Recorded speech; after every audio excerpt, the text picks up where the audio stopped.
Bienvenidos, esto es Fuera de la Caja. Yo soy Macario Schettino y le agradezco mucho que me escuche en este inicio del 2022. Muy feliz año a todos ustedes. Me envié un mensaje el día 31 de diciembre diciendo que no tenía yo ninguna evidencia para pensar que 2022 fuese un buen año, pero sí tengo la esperanza de que esto ocurra. La esperanza muere al último, ya sabe usted, y hay que ver este año de manera positiva. Indudablemente hay cosas que no están funcionando bien, no nada más en México, en muchas partes del mundo, pero esperemos que esto vaya a mejorar.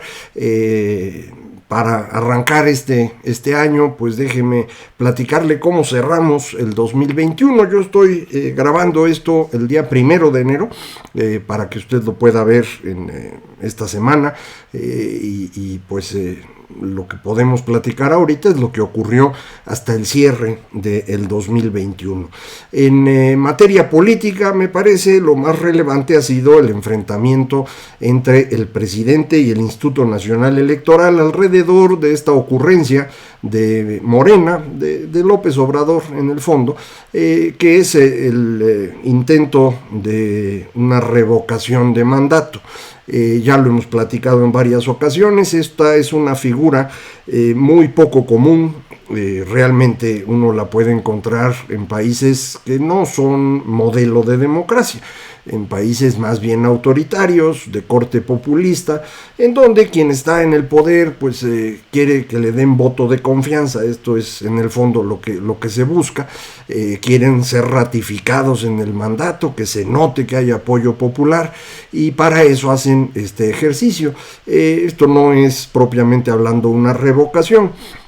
En realidad, en los países que son de sistema presidencial, la idea es que el presidente o la presidenta van a estar un periodo fijo de tiempo en el cual tienen que tomar sus decisiones. En los sistemas parlamentarios solamente se mantiene el poder como primer ministro o presidente, como quiera que se llame el cargo, cuando se tiene la mayoría en el Congreso, y puede haber un llamado a votación en cualquier momento bajo ciertas reglas, y si se pierde la mayoría, el que estaba como primer ministro o como presidenta va para afuera y entra otro. Ese sistema, el sistema parlamentario, es más proclive a las mayorías, y a cambio no tiene periodos realmente fijos. El sistema presidencial tiene periodos fijos, pero no necesariamente mayorías. Puede alguien estar en la presidencia y tener minoría tanto en la Cámara Baja como la Cámara Alta. Eso ocurre con cierta frecuencia en Estados Unidos. El que está en la presidencia no logra tener mayoría en el Senado o en la Cámara de Representantes o en ambos, y se le complica la vida y le cuesta mucho trabajo gobernar. En los países europeos esto no lo va usted a ver con frecuencia porque son regímenes parlamentarios, y ahí lo que pasa es que quien está a cargo del poder ejecutivo tiene la mayoría en el poder legislativo, no necesariamente de su partido únicamente, sino a través de una coalición, una alianza, pero lo tiene. Si de pronto se rompe esa coalición, hay que llamar a elecciones y hay que ver cómo quedan. Entonces son sistemas diferentes. Este instrumento de revocación lo que buscaría es darle cierto carácter parlamentario al régimen presidencial, pero en realidad lo que acaba ocurriendo es que en condiciones normales va a imposibilitar el funcionamiento del poder ejecutivo. Si en el siguiente sexenio, por ejemplo, el que llegue o la que llegue a la presidencia sigue teniendo este instrumento de revocación, tiene que garantizar que su popularidad se mantenga los primeros 3 años.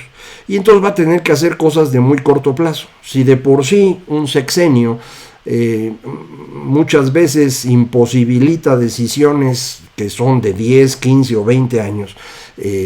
Imagínense ahora que van a ser 3, pues va a tener que tomar decisiones muy muy de corto plazo, algo que funcione rápido para garantizar que no se pierde la revocación, y luego los siguientes 3 años pues ya no le queda para hacer mucho. De por sí esta segunda parte del sexenio en México suele ser pues ya nada más de cosecha, ya no se puede sembrar mucho. Pues entonces lo que vamos a tener a partir de este instrumento son gobiernos todavía más cortoplacistas que los que hemos tenido. Entonces es una muy mala idea. En el caso actual, este instrumento no debería aplicarse a López Obrador porque él ya había ganado una elección antes de que existiera este instrumento. En consecuencia, no debería aplicarse de forma retroactiva. Por razones que no entiendo, se va a hacer. Para ello necesitaban una cierta cantidad de firmas de personas que quisieran quitarle el puesto al señor López Obrador. No hay de esas firmas, las que hay son de los que quieren que se quede, es decir, seguidores de él que lo que buscan es ratificarlo. Y así fue como anunciaron el proceso para las firmas. El Instituto Nacional Electoral dijo que eso no debería ser así, los castigó, no le hicieron caso. Luego entregaron firmas que en una cantidad no menor son ficticias o están mal tomadas o lo que usted quiera.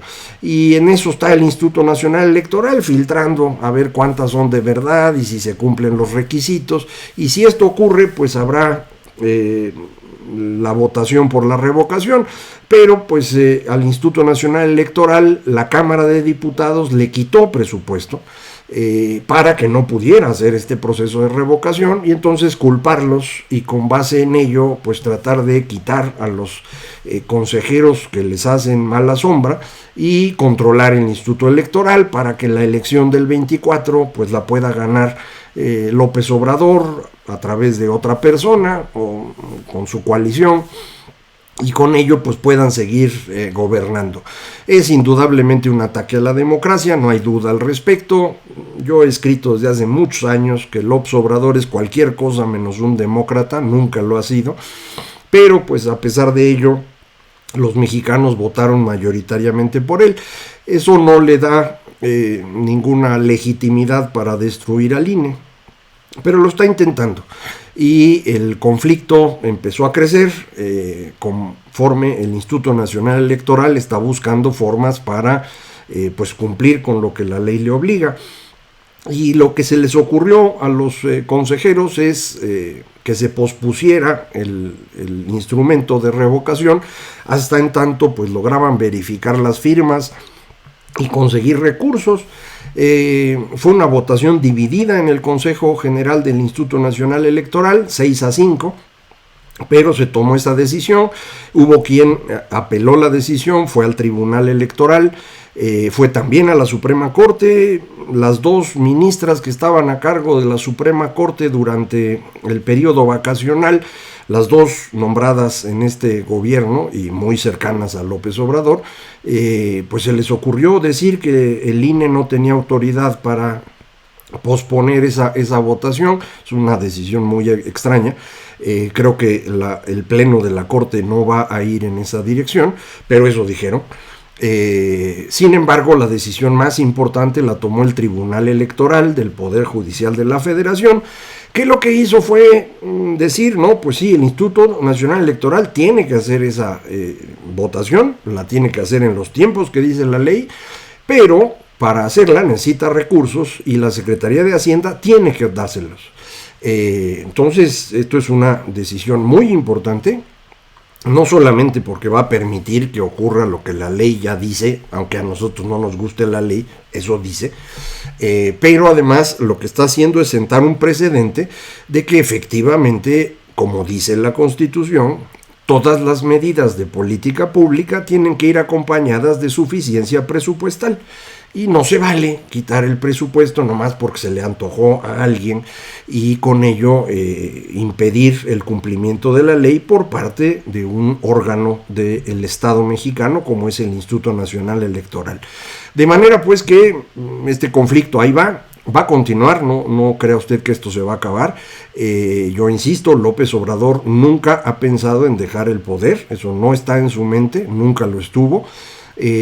Ya se dio cuenta que no puede quedarse él, no va a poder extender su mandato, no va a poder reelegirse, al menos la ley no lo va a permitir, pero pues sí puede dejar a alguien. Y lo que necesita para dejar a alguien es pues conseguir a una persona lo suficientemente subordinada como para hacer lo que él dice y luego lograr que gane la elección. Es una combinación difícil, porque alguien que no tiene carácter para enfrentar al presidente pues no parece ser buen candidato de entrada, quien sea.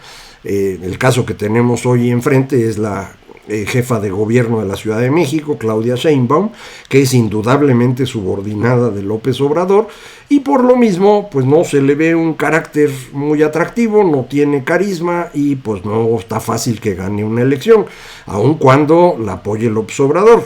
Hay que recordar, López Obrador tiene el apoyo de muchas personas en términos de popularidad, de menos personas en términos de desempeño. Cuando uno ve en las encuestas la calificación que otorgan los mexicanos a los distintos dimensiones de la política, seguridad, economía, salud, combate a la pobreza, en todo está mal. Muy por debajo de su 65% de aprobación, o 60 o 70, lo que sea que esté. Pero todavía cuando la votación ya no es por él, sino por su partido, ese número todavía cae más. Por eso no pudo ganar la mayoría calificada en la Cámara de Diputados en la elección intermedia. De manera que no tiene fácil ganar 2024. Mucha gente dice, no, pues es que lo tiene seguro porque la oposición no sirve para nada. Pues bueno, la oposición le ganó la elección del 6 de junio y Morena y el PT, que era la coalición original, no tienen ni siquiera la mayoría simple de la Cámara de Diputados. Para alcanzar esa mayoría simple necesita del Partido Verde, que como usted sabe no es un aliado confiable. Ese partido se ha vendido al mejor postor desde su inicio. Para eso lo crearon Manuel Camacho y Marcelo Ebrard, por si ya no se acuerda quiénes fueron los creadores detrás de bambalinas, como dicen, del Partido Verde.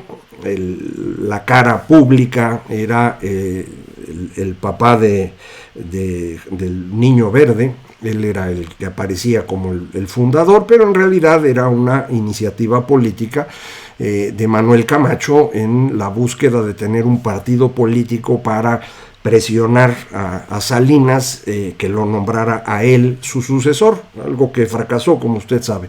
Pero pues, el Partido Verde ahí se quedó, se independizó, digamos, de Camacho. Manuel Camacho y Marcelo Ebrard crearon un nuevo partido, el Partido del Centro Democrático, que no logró mantener su registro. Y bueno, pues esa es un poco la historia de esta organización política que funciona como un negocio familiar y que pues ahorita está con López Obrador, pero mañana puede no estar. Y cuando digo mañana me refiero fundamentalmente a lo que va a ocurrir hacia fines de este año, o tal vez en el próximo, conforme empiece ya la batalla en serio por la sucesión presidencial. Ahí vamos a ver a dónde se acomodan las cosas. Esta batalla, de hecho, se ha ido agravando conforme los conflictos al interior de Morena se hacen más fuertes. El señor que está como gobernador de Veracruz, Cuitláhuac García, creo que se apellida,